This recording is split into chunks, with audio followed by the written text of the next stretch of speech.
Je chialais pas après les chauffeurs, ils font pas exprès pour vous faire attendre. Avec l'été et la saison des festivals qui s'amorce dans la région, les compagnies de taxi seront bien occupées au courant des prochaines semaines. C'est certain que quand on a des grosses chaleurs, comme des grosses canicules qu'on a eues lundi, mardi et mercredi, c'est très, très, très achalandé. Vous pouvez vous attendre à attendre 15-20 minutes, une demi-heure, ça peut arriver. Néanmoins, le portrait s'annonce plutôt encourageant à Rouyn-Noranda, alors que ce sont une dizaine de chauffeurs qui sont venus grossir les rangs de Coop Taxi depuis 2 ans.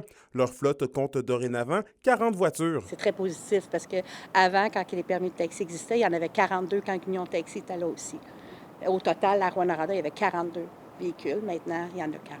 En général, les délais d'attente sont beaucoup moins longs, c'est de 5 à 15 minutes. De l'autre côté de la 117 à Val-d'Or, la situation est tout autre. Le propriétaire de Taxi 24 mentionne que ses effectifs sont au plus bas et qu'il peine à répondre à la demande. Il nous manque la moitié de nos chauffeurs qu'on avait auparavant. De nuit, on a plus que la moitié de chauffeurs qu'on avait avant, puis de jour aussi. Ce dernier compte 5 voitures dans ses rangs. Selon lui, une quinzaine serait nécessaire pour assurer un service adéquat, surtout en période d'achalandage comme l'été. Non, on n'est pas confiant parce qu'on a de moins en moins de chauffeurs. Ça fait que c'est compliqué. André Bruno explique les raisons qui font en sorte que le recrutement peut être ardu pour les compagnies de taxi de la région. La situation est très différente depuis la loi 17 avec les chauffeurs.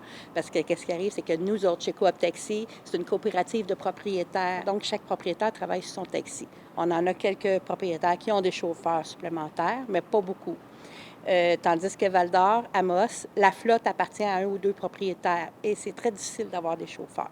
Pourquoi? Parce que maintenant, avec le système d'enregistrement des ventes, il faut que le chauffeur ait ses numéros de TPS TVQ. Coop Taxi fête cette année son 50e anniversaire. En plus de remercier la population, André Bruno en profite aussi pour rappeler aux gens de faire preuve de respect à l'égard des chauffeurs pour les motiver à rester dans la profession.